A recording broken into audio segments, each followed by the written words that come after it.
Do deadlines and work problems make you panic in English?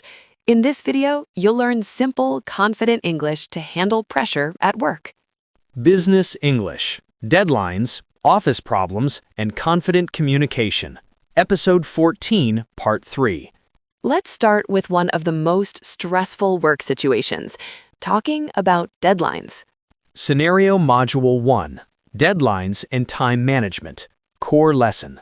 Many learners say, no time, finish tomorrow maybe, unclear and risky.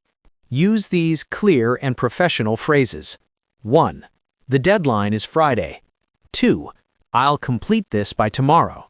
3. I may need more time. 4. Is it possible to extend the deadline? 5. I'm running a bit late. The deadline is Friday. I'll complete this by tomorrow. Is it possible to extend the deadline? Notice the future tense. I'll complete. I may need. This sounds honest and professional. Say this out loud.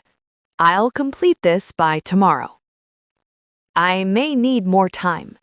Now let's move to something that happens in every job, office problems. Learners often say, problem here, not working, too vague. Use these instead. 1. There seems to be an issue. 2. I'm facing a small problem. 3. This isn't working properly. 4. I need assistance with this.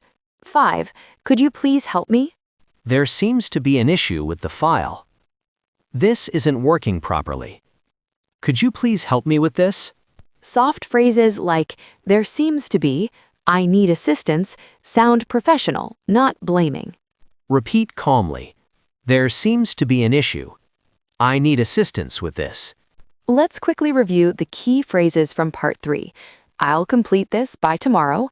I may need more time. Is it possible to extend the deadline? There seems to be an issue, and I need assistance with this. Say any 3 aloud now. Answer out loud. 1. You can't finish work on time. What do you say? 2. There's a problem with the task. How do you explain it politely? Pause. Speak clearly. No translation. Excellent work. You can now handle deadlines and office problems in English with confidence. Like this video, share it with a colleague, and subscribe to Miss Grammar. Next episode, Episode 15, English for Customer Support and Complaints.